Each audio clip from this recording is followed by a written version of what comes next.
the last attempt at making this intro. I was talking about Nacho Libre. Let's get down to the nitty gritty, because that's what I want to do. I want to get down to the nitty gritty.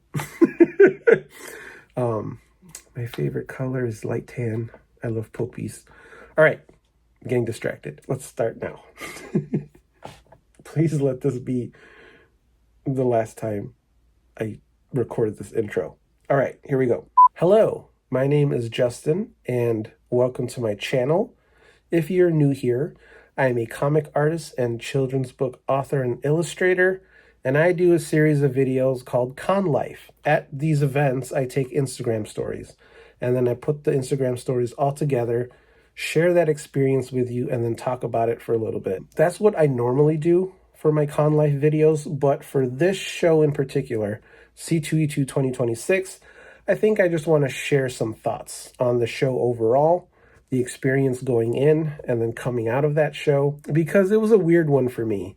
I didn't really shoot a lot of Instagram stories because I was trying to be very present and in the moment.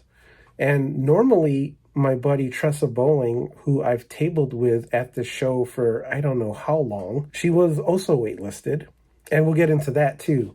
When the announcements came out or the emails went out saying who was going to be at the show and who got waitlisted, I got waitlisted. So for the first time ever, there's a chance that I could get a table, but also there's a possibility that I will not be at my hometown show. There was 1 year, but that I intentionally didn't apply because I was on vacation. Every year since its inception, every time I applied, I got in.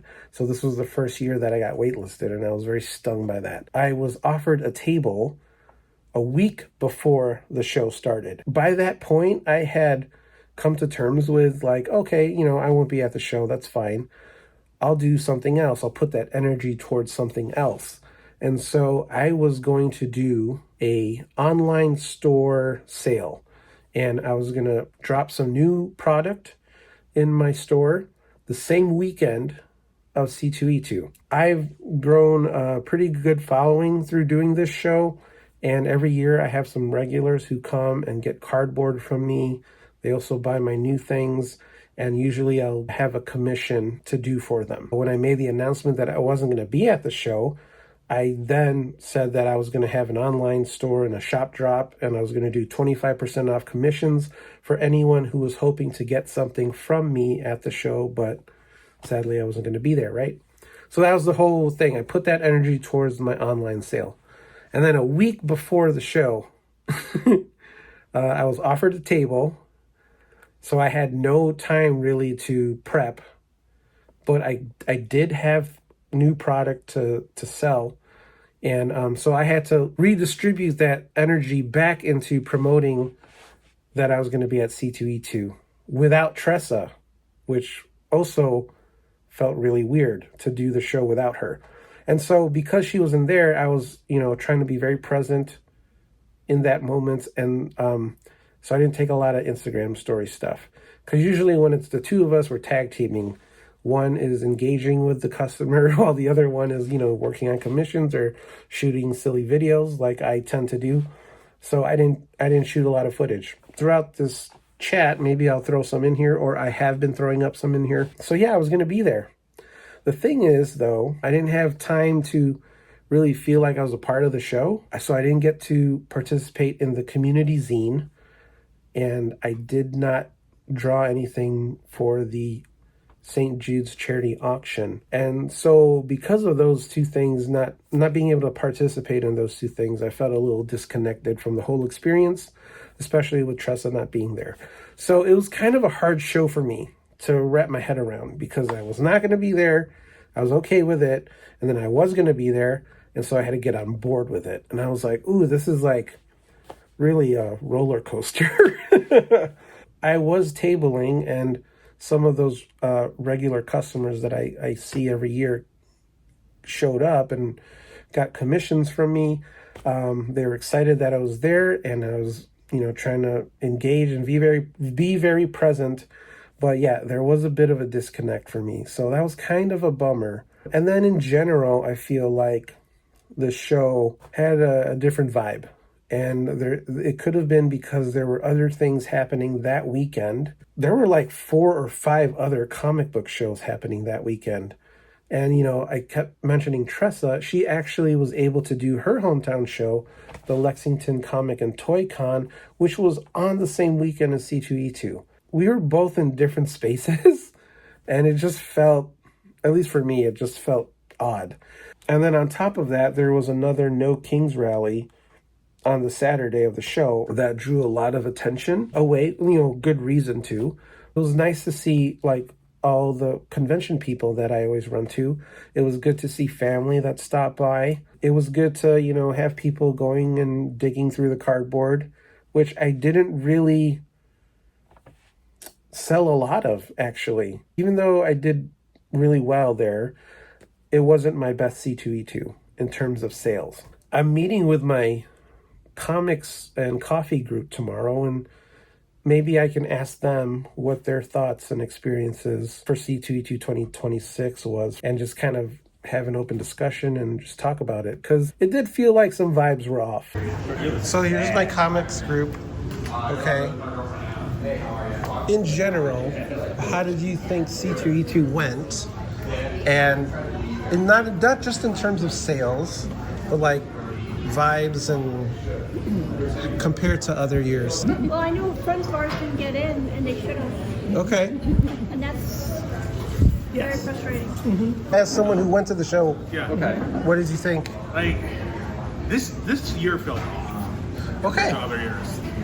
So I went Sunday, and it just, like, I don't know how much it's the show or as much as just like the population just felt different. And part of it is like, the normies have breached the walls too. As part of it, like you're seeing a lot of people that aren't like convention goer, or what I associate with convention goers from like 10 years ago. Yeah, it's a very different crowd. Okay. A lot more just general people demographics, like I think in the population. Oh, interesting. And, so I mean, there's been talks about con etiquette where like people don't know con etiquette now. Okay.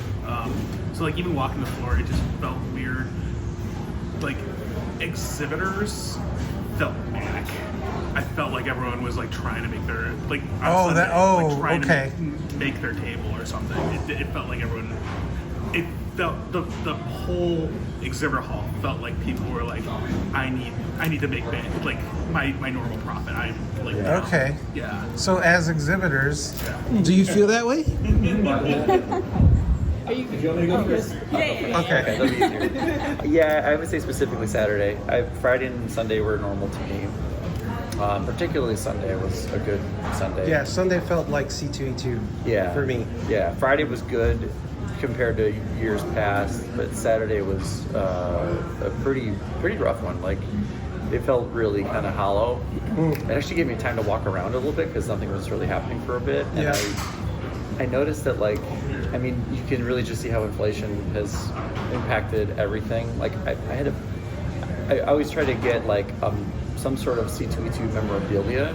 Yeah. I bought a magnet. It cost $16 for this big little record with C2E2 on there.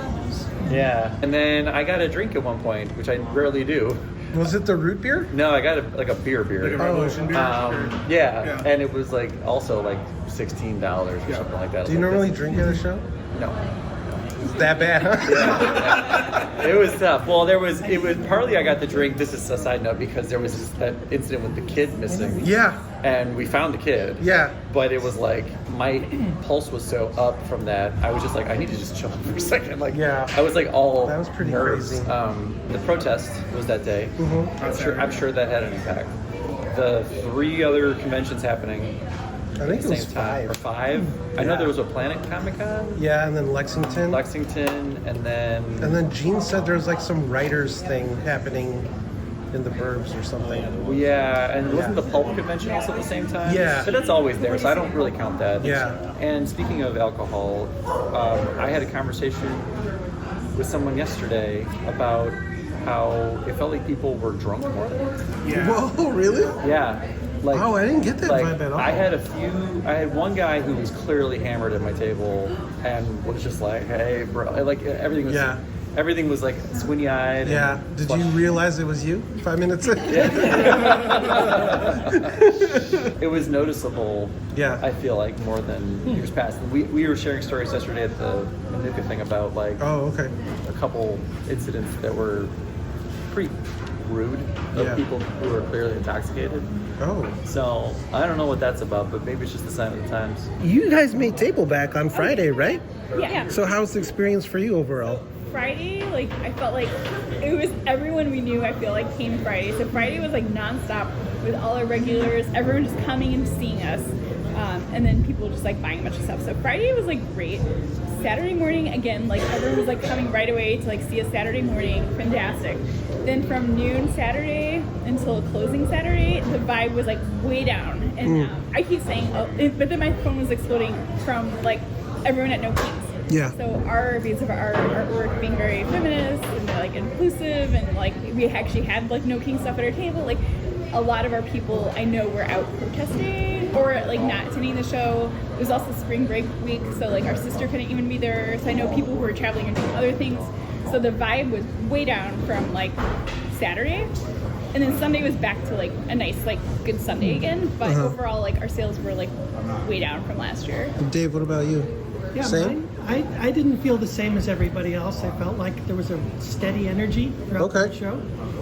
And to be fair, this is the third year I've done a solo table. And last year was the best year that I had tabling. And I was only down like 6.5%. Oh, wow. Okay. But it seemed like there was a steady flow of folks coming by. I had a different table mate each day, and they had a great time, just at the show in general. Okay. So overall, I just feel like it was a good experience, and other than getting sick at the end. Oh, you got sick? Yeah. You got the con crud? I was, just kind of down for at least 2 days. Yeah. How did you guys like the show? Attending it?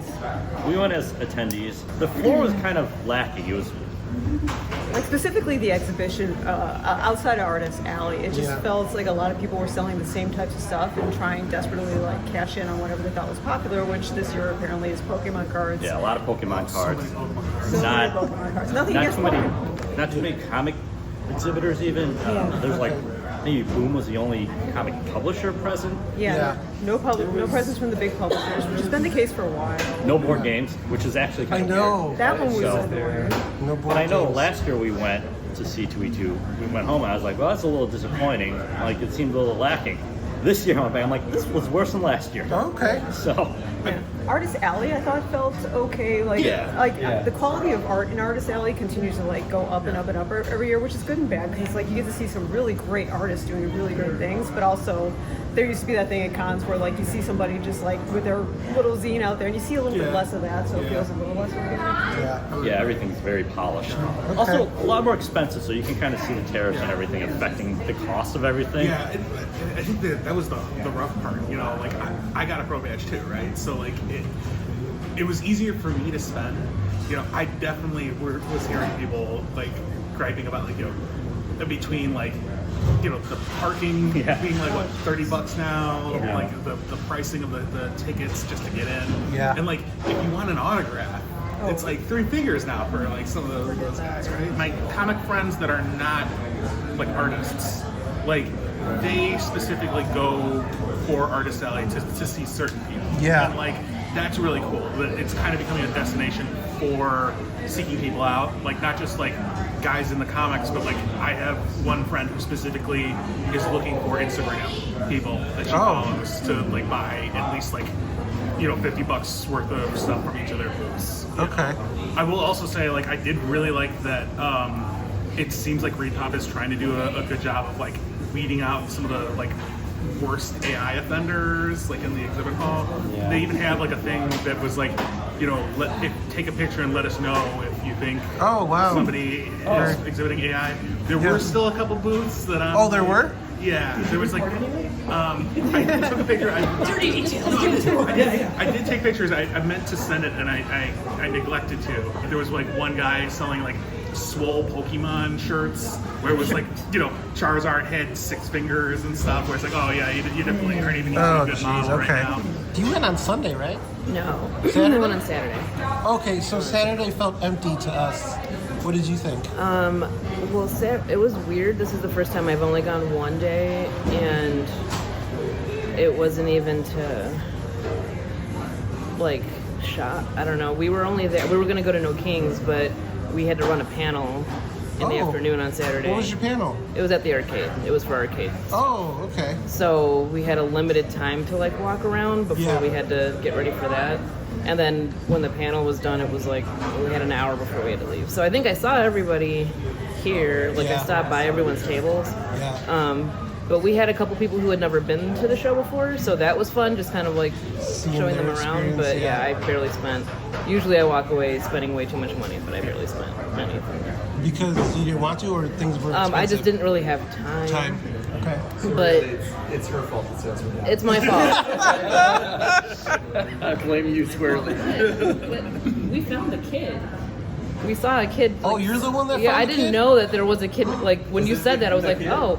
I mean, unless there were multiple kids that were missing. He had the Harry Potter thing on and a lightsaber. Yeah, I think so. Oh my gosh, you're a hero. We just saw like we were meeting up with our friend, and we saw a little kid standing by one of the pillars by himself, and we're like, what? Wow. And then our buddy's a firefighter and his friend's a teacher, so they were like, everybody was just like standing there like, okay, what, don't be afraid of us, you know? And then somebody ran to call like somebody who works there, and then she like grabbed him to figure stuff out. But we were like, why is there just a kid sitting around? Yeah. Well, we couldn't find him. I called Alex Ray and I was like, hey, there's a missing kid. I described him, like, he's like, hold on. He called me back. He's like, we got him.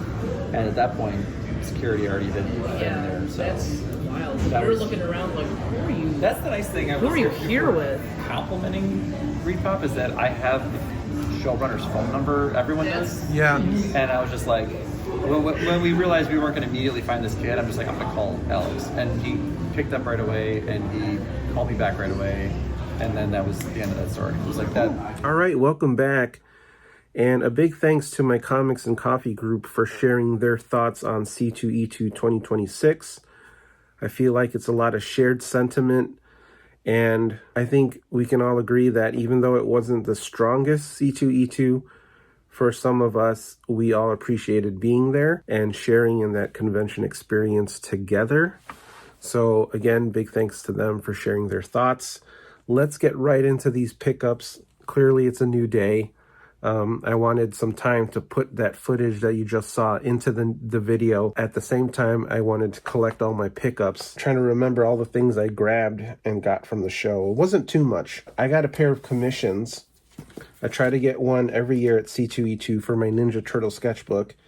And for this year, I got a really awesome Casey Jones by the wonderful artist Monica Gallagher, who I discovered last year at C2E2. She had all these really cool mini comics that I picked up. And so I wanted to make sure to get a commission from her of Hot Casey Jones. And then in my wife's sketchbook, she has a Mulan book that I take with me. She doesn't do shows that often with me anymore. But she has slowly been poking away at this Mulan book. And I got one from Dan Doherty. I don't know this scene in particular, but there's the little cricket character. And look how organized she is. She has all the business cards of all the artists taped on the back like that. So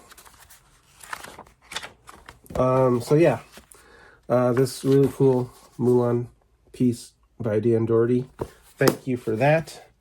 Speaking of Monica, I also picked this up from her. This is Cryptids of Illinois, collection number 1, Stories of the Hidden Denizens of the Prairie State and Where You Can Find Them. So she does these little cryptid books for each state and has like these little stories and factoids about them. I don't know any of these. The only one that I know is Resurrection Mary, and that's because I grew up next to this cemetery.